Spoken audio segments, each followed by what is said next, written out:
Hey, what is up, everybody? Welcome to another edition of the PHNX Rising Show, brought to you by the DraftKings Sportsbook app, America's #1 sportsbook app.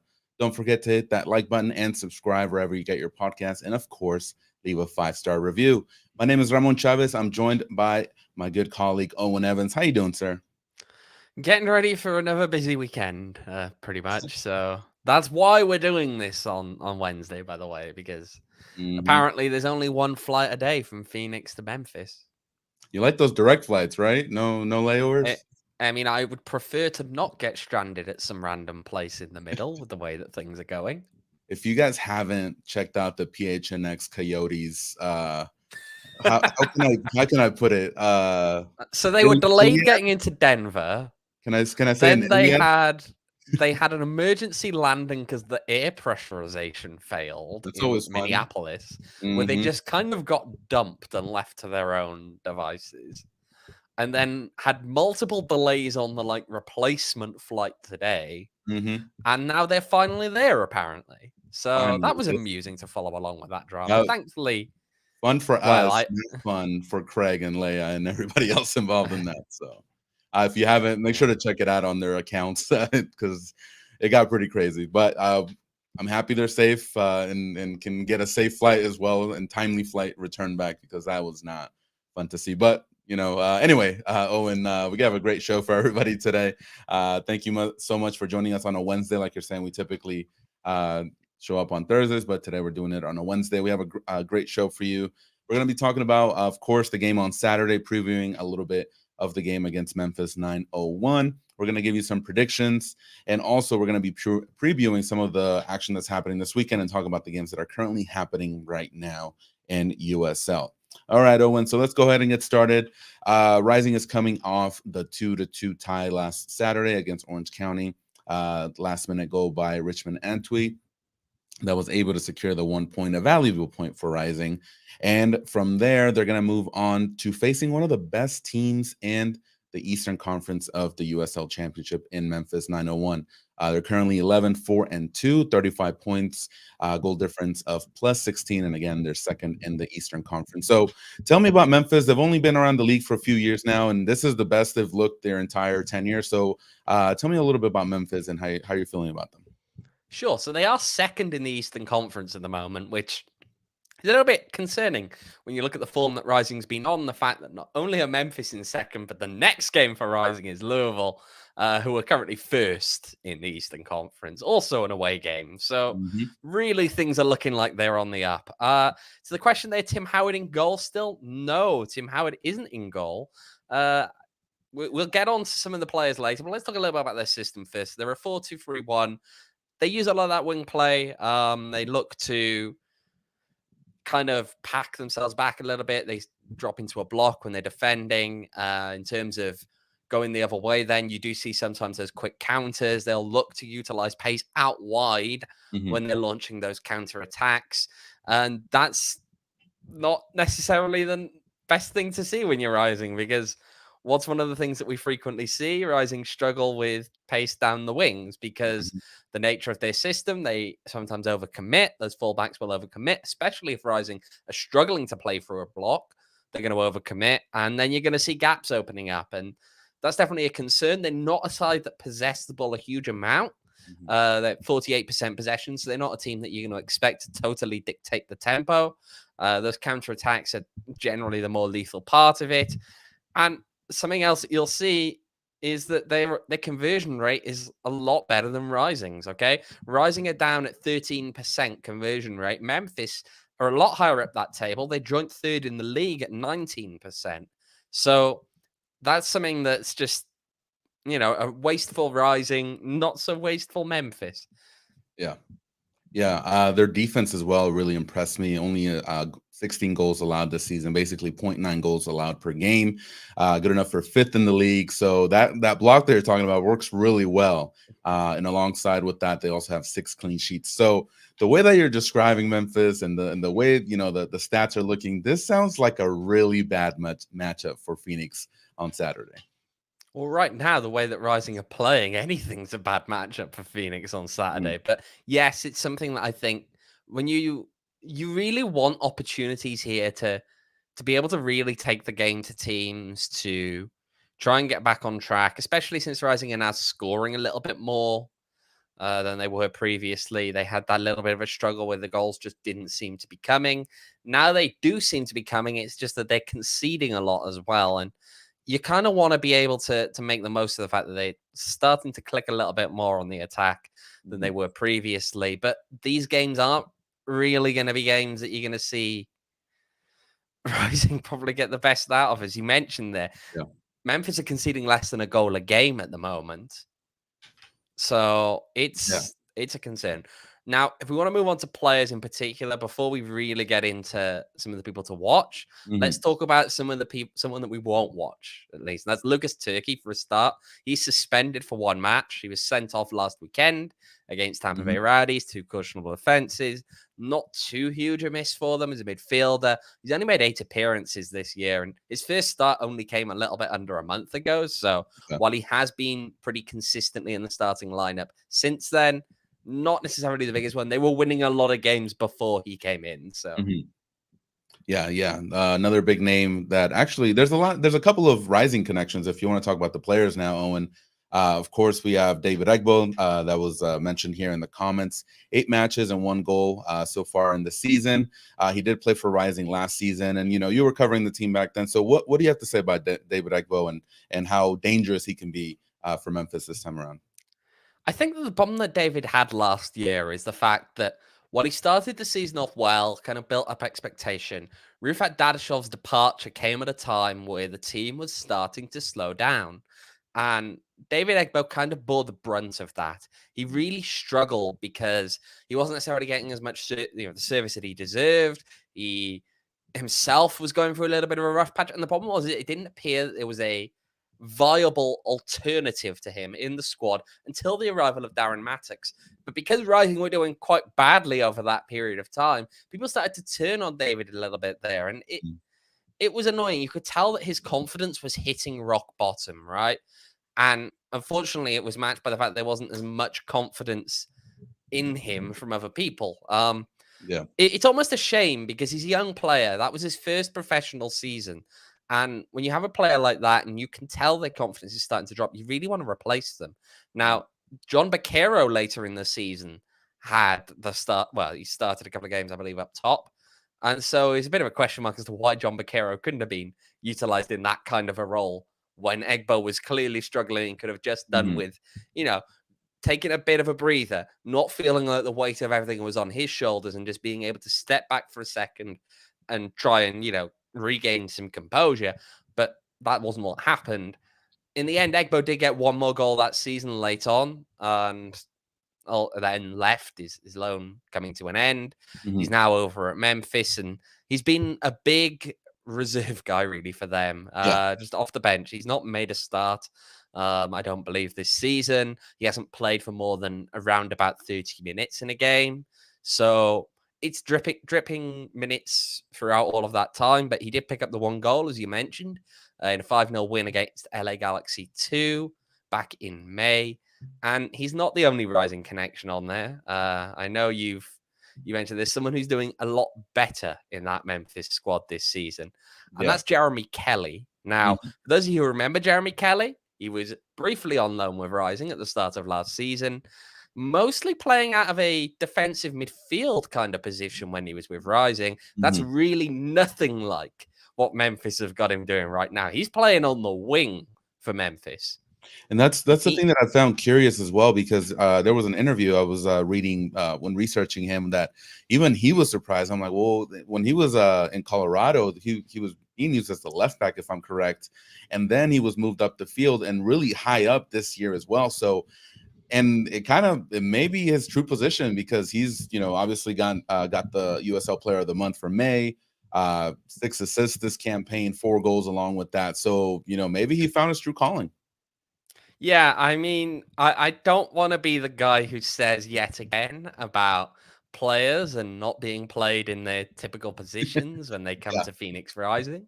But maybe we should talk about that. We've spoken about it enough with the fullbacks, right? And Jeremy Kelly, is he another guy here? It was just a square peg round hole, and it was trying to make him fill this role in defensive midfield. But look, he didn't, it wasn't perfect, but maybe he could have done a job there. But clearly, he's much better when he's on the wing.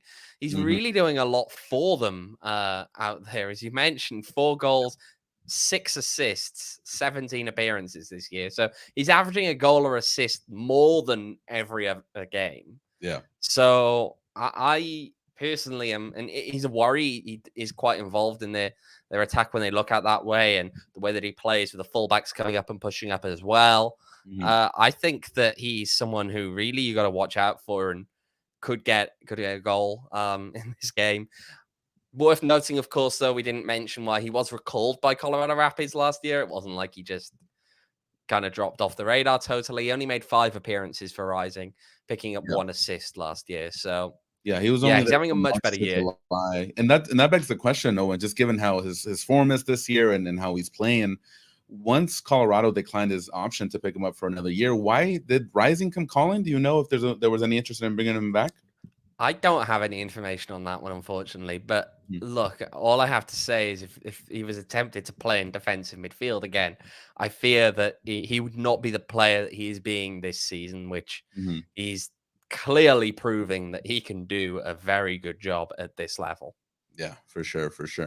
And that doesn't stop that doesn't stop our conversation about the rest of the players, because we also have to talk about Philip Goodrum, 9 goals, just an insane run up top right now for Memphis, one of the leaders in goal scoring. So that's definitely going to be a big issue. One of the things that I noticed with him is that he wins a lot of aerial duels when I was looking at his stats. So that's something to take note as well. And the way and we could talk about the entire Rising. You know what? I'll hop on that a little bit more here, actually. So this guy, Philip Goodrum, 25-year-old Tennessee native. As you said, he leads the team in 9 goals. 3 of those goals, so that's a third of his goals, are headers. Yep. Okay. So yes, he's got a very good right foot, but you've got to pay attention to him in the air as well, because he will make you pay. Not only that, he is a guy who you look at someone who's good in the air, you expect it to be a Claudio Repetto, big guy. He's not. He's 5'10". He's not like 6'3" Claudio Repetto. Yeah, that's what I was like. This guy must be like 6'5" or something, but no, 5'10". No, but 3 of his 9 goals have come in the air. Look, Rising saw the danger last week of not paying enough attention to a prolific goal scorer, letting him have space and letting him punish you. They've got to make sure they don't do that again, because otherwise I fear that it will end up worse this time than it did last week. Yeah, definitely, for sure. Definitely keep an eye on those players. And also, I do want to talk about the coach. He did also receive, he was named the United Soccer League Coach of the Month for May as well. So, all looking good over there in Memphis, a little bit of a difference from what's going on over here in Phoenix. So shout out to them. It's only their one of their initial years in USL, and they're doing some good stuff here. So I do want to give them a shout out. All right, moving on. Other people. I was going to say, just a note on here. So out of defense, or the 2 guys who play the most passes on this team, so you should probably keep an eye on them. You got Niall Logue, he's at centre back, plays a lot of forward balls out of the back. Passing accuracy isn't necessarily as high as it could be, but plays a lot of balls, especially for a centre back, because you expect them to play a lot more out wide. No, he plays a lot of forward balls. And then look to Aaron Malloy in the midfield. He's going to really dictate the tempo. He leads the team in passing, I believe.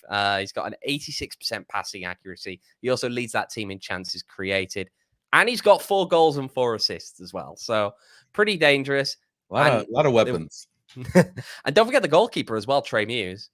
Everyone knows Trey Muse, mostly because his dad tries to fight people on Twitter. So Trey Muse was with San Diego Loyal. There's the laughter here. Look, he genuinely does. If you haven't, go check out Dave Muse and his various interactions with people. I mean, you can see it in the chat here. People are making fun of it now. Dave Muse does enjoy telling. I believe he told a Loyal fan once that he'd meet them in the parking lot after a game. So maybe for a quick chat. You don't know. Good times. Also had some fun words to say about Rick last year and the coaching abilities, mediocrity. Anyway, but yeah, he was with San Diego last year. Didn't end up finishing the season. He was injured. This year he's back in action. He's on loan from Loudoun. His save success rate is actually his lowest of his career in USL. It's down to 65.2% based on the numbers that I could gather out of the league website. But it's still higher than what is currently Ben Lunt's save success rate, which is 63.3%. Okay. So yeah, definitely a well-rounded squad. I'll put it that way with Memphis, and it's I don't want to say it, but I don't want to jinx it at all. But like I feel like this is going to be a really tough matchup, not only because of the players, but the system and just the way that Memphis has been playing. You know, maybe their last 5 games they've lost some of their steam, but just the way that they're playing throughout the season, it's just super dangerous and speaks to why they're in second place in the Eastern Conference right now. All right, Owain, another quick question for you, and for everybody in the chat, if you guys would be nice enough to respond as well. Would you be happy coming out of Memphis with 1 point with the draw against that team? I know. You know what? I'm gonna say this. There was a time when I would have been, but this is just getting to a point now whereby whether you like it or look, if you come out with dropping points left, right, and center in these next 2 games, it is entirely plausible that you can be 3 games back from the playoff line at the end of this road trip. And that's just, we're at a point right now whereby even in games where you'd say, look, you know, Rising should expect that this is a tough match, especially on the road. Yeah. You can't say, oh, I'll take a point, because right now, a point is 2 points dropped potentially in the hunt for the playoffs. And especially in these games where you're playing against teams from other conferences, because you have to remember, not everyone has the same tough games against the teams from the other conference. It's a little bit different when you're playing a team at home. Oh, sorry, in your home conference in the West, because everyone's playing them twice home. Oh, sorry, twice, once home, once away. But with these Eastern Conference games, if you've got a tougher schedule, then tough. Yeah. That's what you've got. And so from a playing perspective, do I think that a point would be a bad result for an individual result on the night? No. But do I think it will be a bad result in the context of Rising season, whereby they have to, at this point, gather as many points as possible because they are falling behind? Yeah. And because they are, as Pat is pointing out here, losing to teams that Rising cannot afford to lose to, then what would have been a game where you'd accept a point is no longer a game where you can accept a point. It's a game where you need 3 points. Yeah. And it wouldn't really be, like how you're saying it, in the context of how the season's going. It's not really getting a point. It's losing 2 points, because these points are really needed to climb up the chat. Even look how animated it gets. Even the spam bots show up. It's like, no, we got to win these games. Even the spam bots. The minute we start talking about is it good enough, the minute the people start coming out with the fact that Tucson are also bad in here, and they are actually quite bad this year. They're currently bottom of the League One table there. Will they take Rick? Oh, well, it's his old team down there. Look, again, I feel like, I don't know. What 1 point, just to me at this point, we've passed the point where drop points are acceptable until Rising steady the ship more. And right now, they're just not there. They're just not there. For sure. Let's read a couple of the comments here. Bonnie, I would be happy with the point, but not seeing it happening.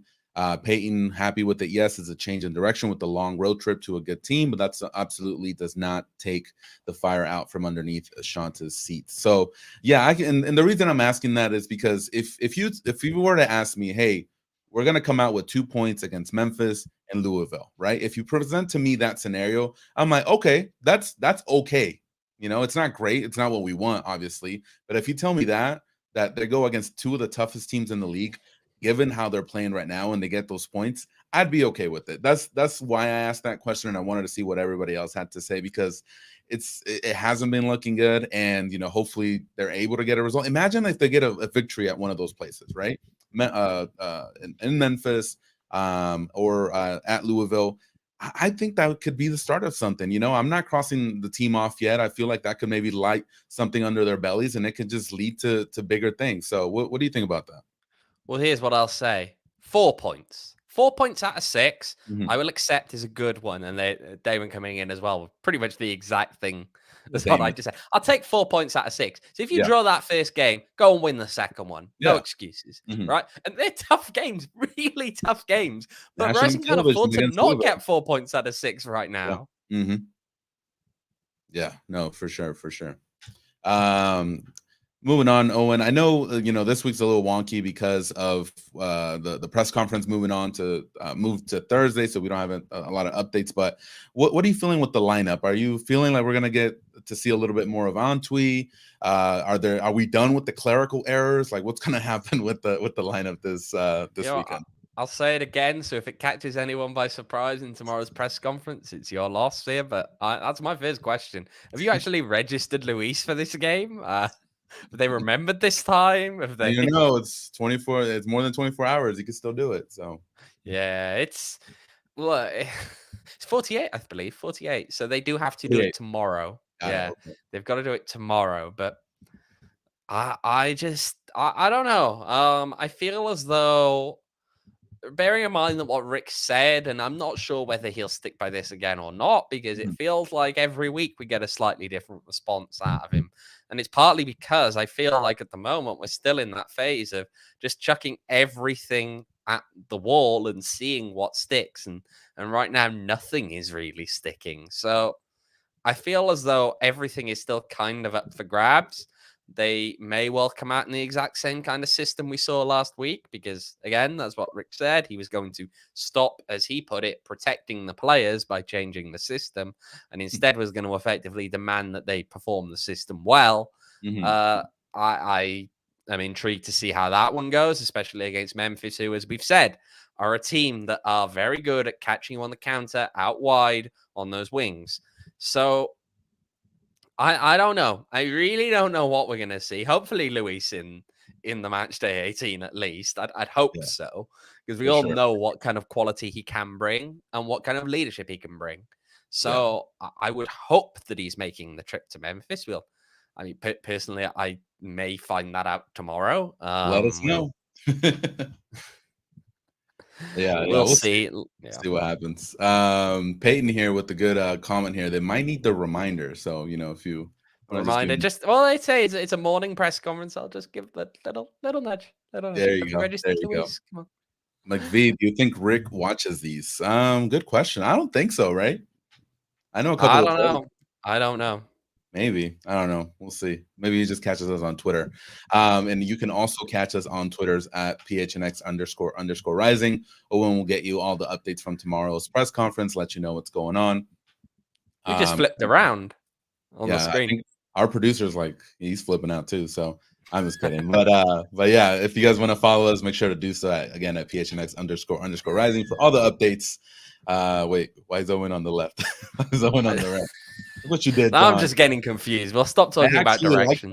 The right on my side, but whatever. It is what it is. But yeah, make sure to follow us there if you haven't yet. We're almost to 650, and again, I'll be giving out one of these scarves if you guys can get us to 650. I think we're at 623, something like that. But Bonnie asked the good questions. Again, I will ask, what's the word on Arturo Rodriguez? So we're still recovering. They're just being slow with him. I believe the latest we'd heard is that they're still kind of at a point whereby they can just about get him out of the boot. Hoping to, but he's still a few weeks off. Got it for sure. Yeah, if you have any other questions, let us know in the chat, and we can get you some updates tomorrow. All right, y'all, let's have a quick break and talk about our friends at OGs. If you guys are looking to get some OGs, you guys can go to their website, which is ogsbrands.com. OGs just launched their first ever limited edition seasonal flavor, Piña Colada. And it's a perfect pineapple and creamy coconut blend. So if you guys haven't tried it, make sure to go to ogsbrands.com. Maybe if you're watching us on a computer, open a new tab. You can still hear us and go to ogsbrands.com and order it right away. That way you guys can enjoy it. And also you guys can check them out on Instagram at ogsbrands as well, if you guys want to check them out there. You can also find their products at your local dispensary. And again, with OGs, you must be 21 years or older to purchase. So make sure to check them out. And besides the Piña Colada, they got a bunch of other flavors, which is really cool. So definitely check them out. OG's Brands. All right, Owen, let's take a quick look around the USL. Week 18 kicking off right now. We did talk about a couple of games yesterday. So we have actually Pittsburgh just finished over there in Pittsburgh. They beat Indy 11-1-0. And I predicted that one. I was telling you they're going to win. Should have put some money on the drafting. So Birmingham Legion currently going into stoppage time are 3-2 up over Atlanta United 2. And in stoppage time already, Detroit's 1-1 with Hartford. What's going on with Hartford? Because I feel like sometimes they play really well or good enough to get a tie, but then sometimes they just get their butts handed to them. It's like a weird, mix of a team like that. They could play up to the competition. Yeah. Maybe sometimes they play down to them. So I don't know what's going on there. I believe they currently lost their coach, didn't they, because of personal reasons? So I did not know that. Yeah, it's a bit of a mess. Things that still need some work there, but hey, and I mean Detroit. There's some comments in here in the chat about Detroit and the performances they've put in, or their club as a whole. They're a very thin squad, so especially if you get injuries in there, that could cause them some problems down the stretch right now. Looks like it's catching up to them, right? Yeah, it'll catch up to them. I mean, a lot of things are always going to catch up to them. No, Detroit. It's as a club, they should be happy about where they are in the league table this year, because it's not a bad season at all. I mean, we definitely can't comment on that one, because we're looking at a team that is sitting in 11th. They're currently in 4th in the Eastern Conference, and that's a good season. It actually gets you a home playoff game in the first round. You host the team in 5th if you finish in 4th. So it could be a lot worse for them. The question now, of course, is when the injuries start to rack up, do they have the depth to keep their run going? We're just going to have to see. Yeah, for sure. The other game that just started, New Mexico hosting RGV Toros. We'll see how that one plays out.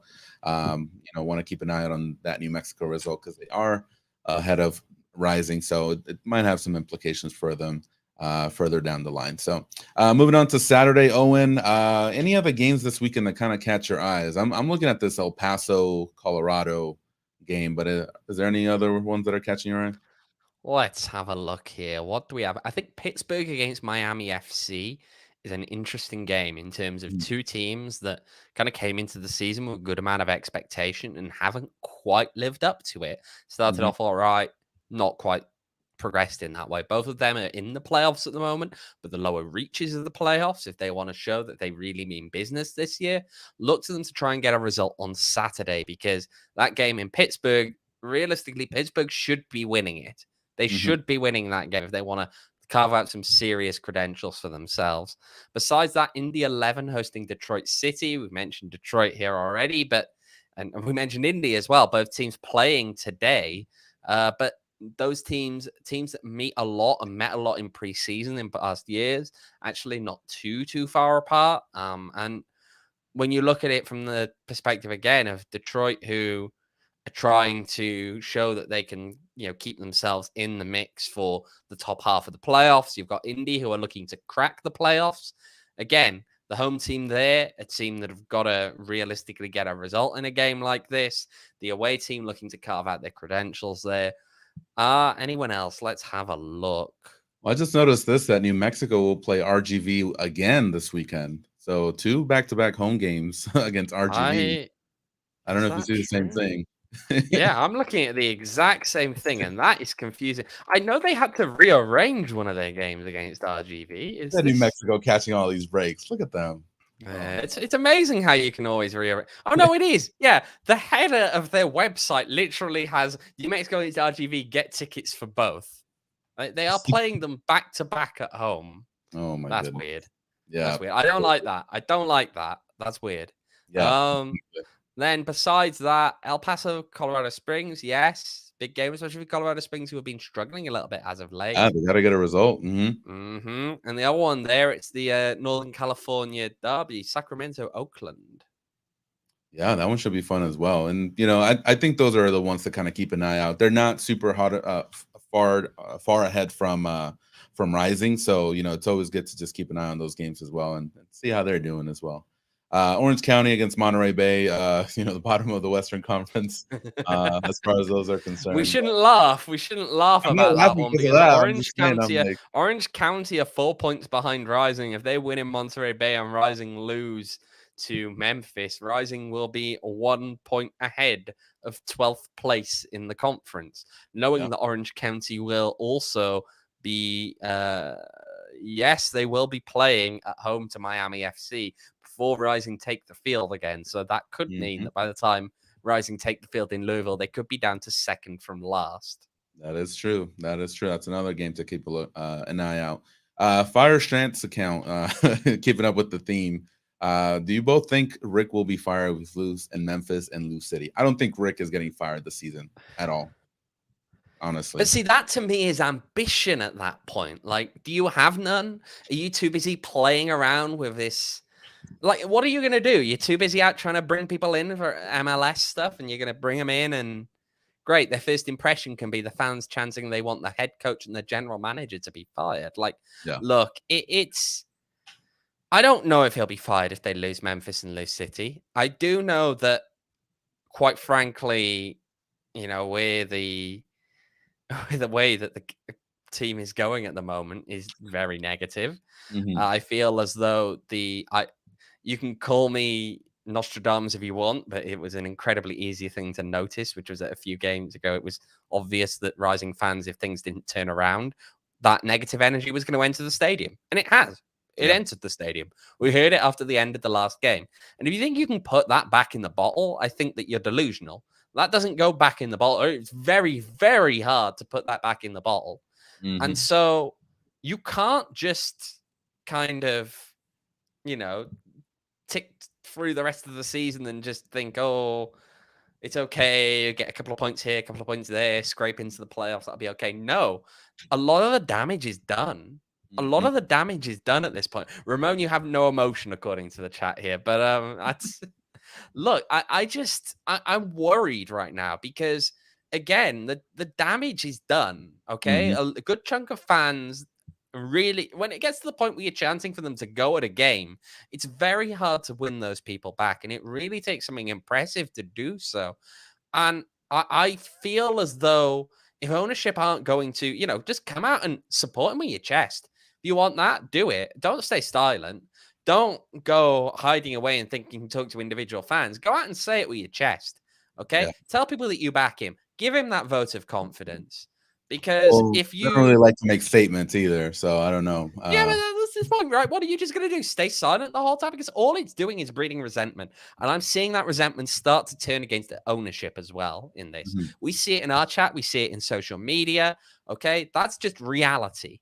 That's where the fans are right now. And if they want to stay away from social media or stay away from bits like that and just kind of bury their heads in the sand and not see what is going on right now, I don't know. But at the same time, what does it take to, and this isn't saying that he has to be fired for what's happened so far. I know a lot of people do feel that way. But what will it take for him to be fired? Because this might feel harsh, but we've got to talk about it, right?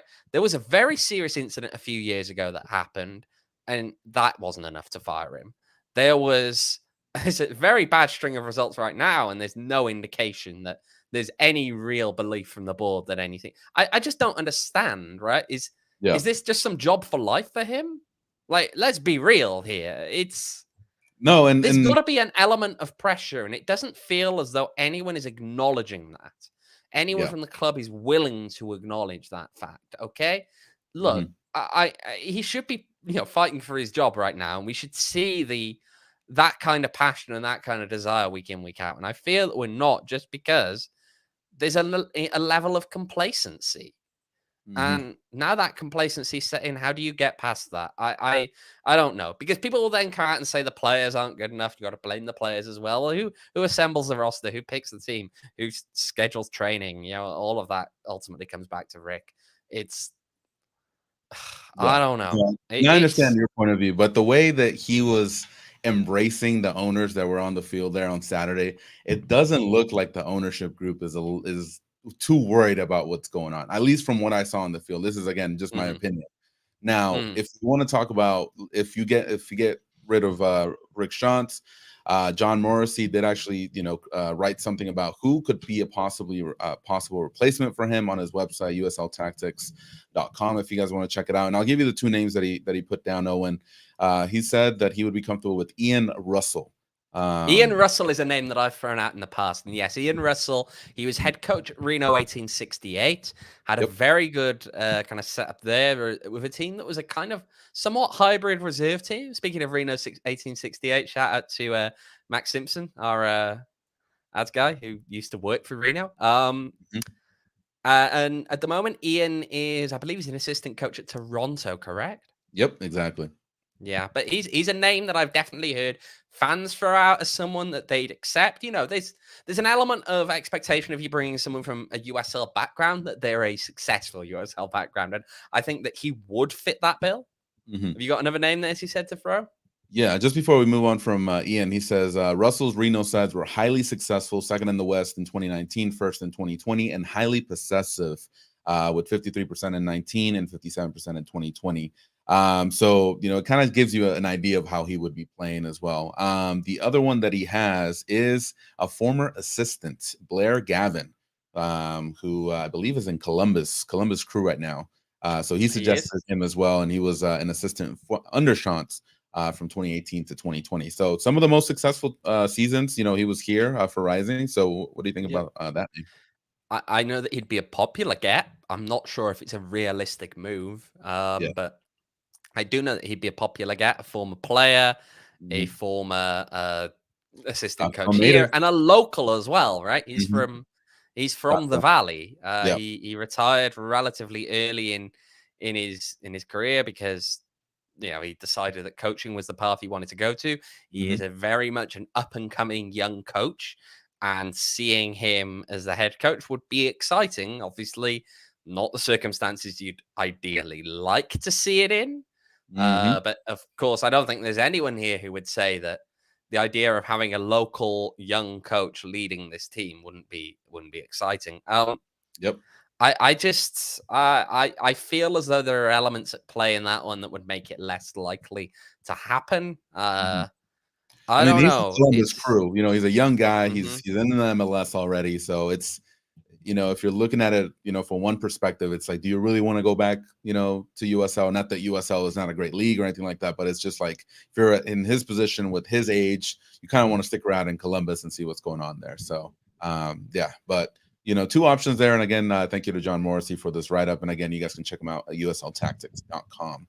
Worth noting, sorry, just on that point of possible managerial candidates, don't necessarily expect that it's something that you can easily put forward, or that you are going to capture someone from USL, from the USL ecosystem here.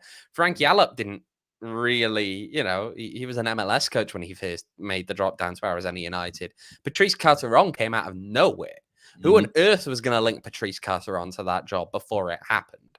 And then you've got Rick Shantz as a guy who, when Patrice left, would you have immediately pointed at Rick Shantz necessarily? I mean, he did it because he came in as the interim, and yes, the ownership gave him the kind of green light to say, look, it's yours till the end of the season, prove why you want the job. But is he someone who initially you would have put in your top few shortlist?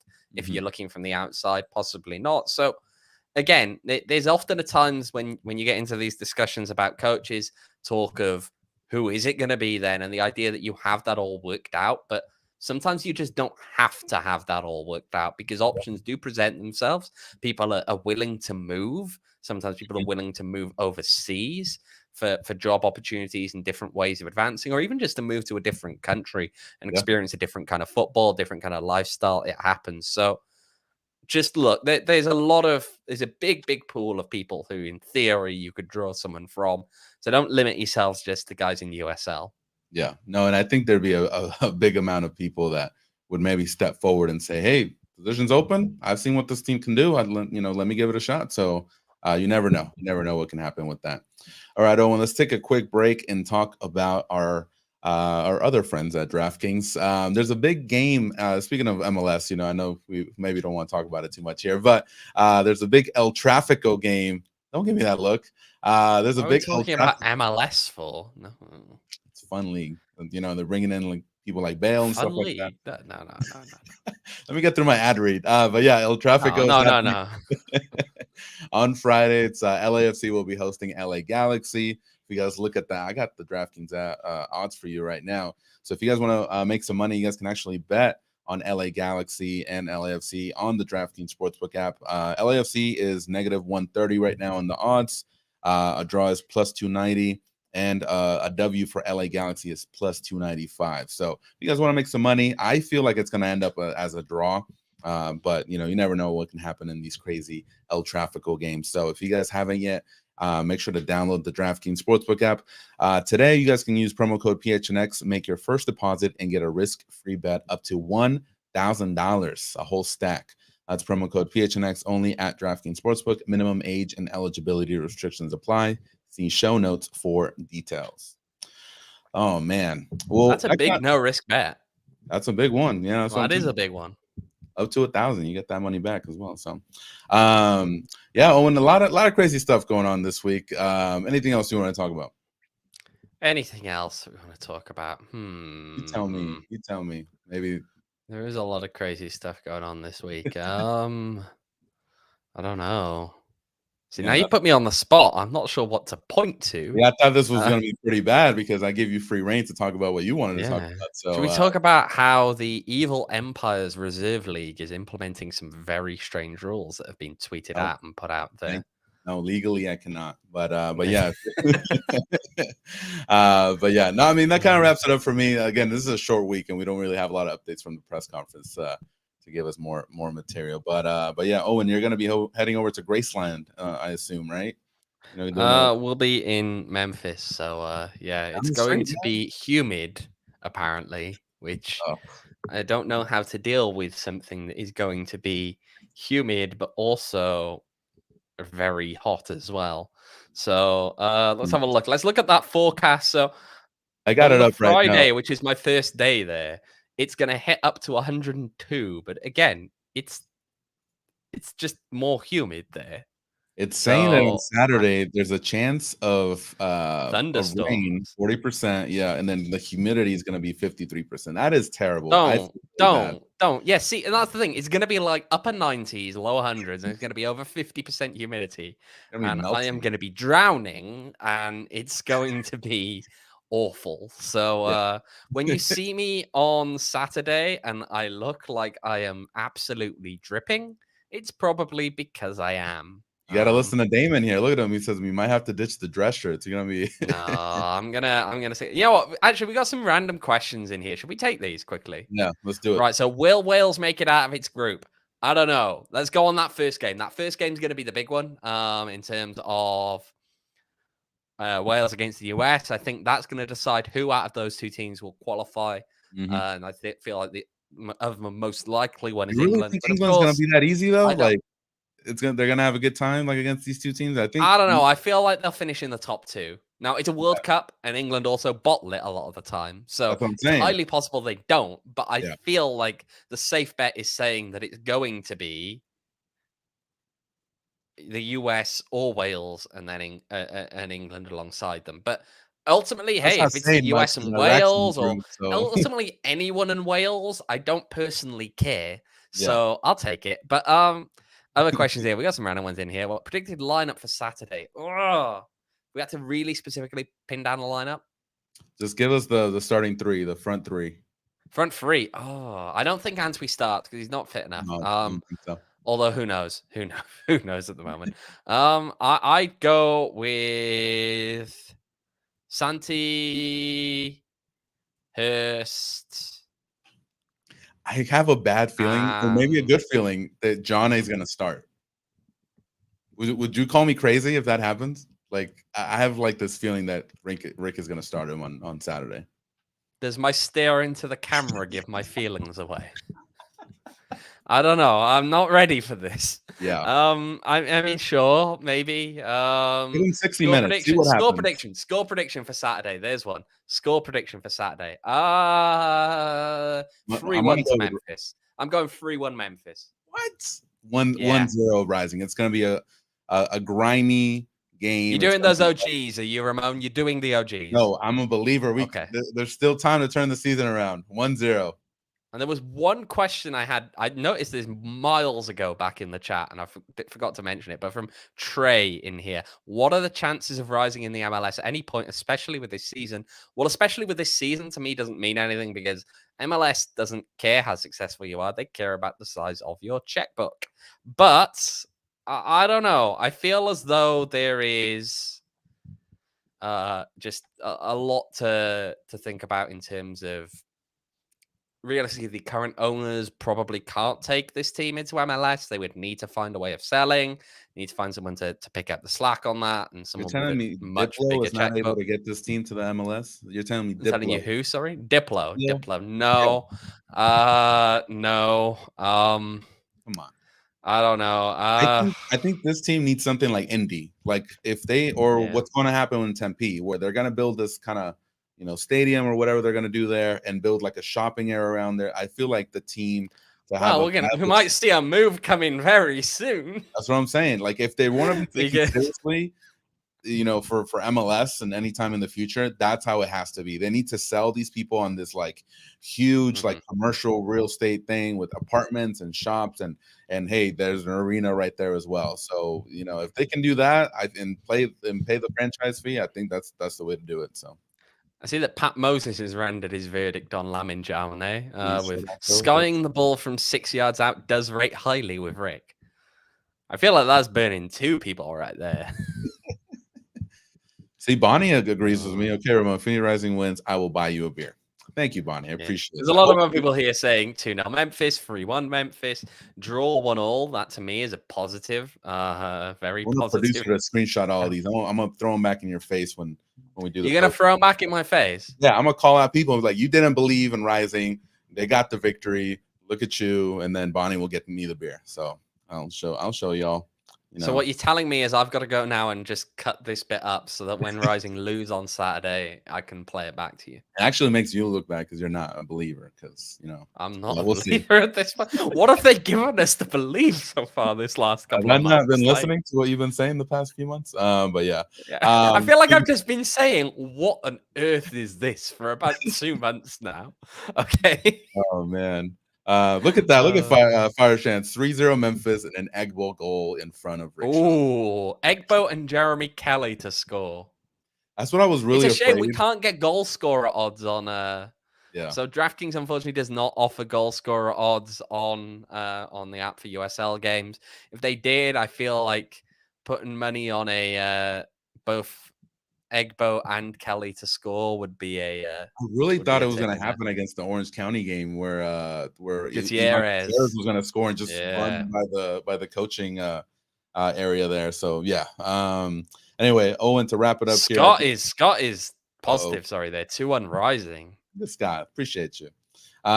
Before we wrap it up here, Owen, I do want to tell you guys about Four Peaks and our PHNX Coyotes crew. They're going to be having a live draft day party at the 8th Street Pub location, Four Peaks, tomorrow. If you guys want to join them, it's going to be starting at 4 p.m. And again, you guys, if you guys can make it, because again, the trouble that these PHNX Coyote crew that they went to get to Montreal to do this coverage for you guys, it's outstanding. I applaud them for all the stuff that they had to put up through. So if you guys can join them tomorrow, again, live draft day party at Four Peaks 8th Street Pub.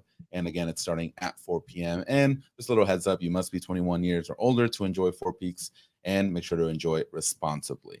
Imagine if rumor has it that if you aren't able to attend that Four Peaks because you're actually going to be stuck in Sky Harbor Airport, that actually that evening you may find a certain someone from this podcast in the airport Four Peaks. So there you go. So we need a live report on that, and then it's the curse of the 7 p.m. flight. So you've got to prepare yourself for them. Those are the worst. It's not quite enough in the morning, or not quite late enough. So yeah, kind of stuck in between.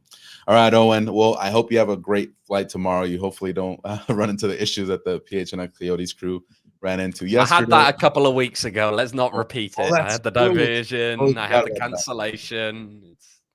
Yeah, not good here. But yeah, we will be back on Saturday night after the Rising versus Memphis game with our live post game show. Hopefully, with not a somber Saturday, a happy Saturday. You know, a great Saturday. After the game, so make sure to follow. Maybe I'll do it live from one of the clubs on Beale Street if they. Yeah, you gotta go to Beale Street. I was just gonna say that. I really thought about naming I'm the not. show. I'm not gonna do that, but I'm just gonna make the comment just because. Oh man. All right, whatever. But yeah, make sure to join us on Saturday. And again, if you guys haven't followed us, make sure to follow us at PHNX__rising. Double the underscores, double the pessimism from me, and blind optimism from Ramon. There you go. That's how we do it here. Balance. Keep it a balance. All right, y'all. That is it for us tonight. I hope you have a great rest of your night. And as always, stay safe, and we will see you on the next one. Take care.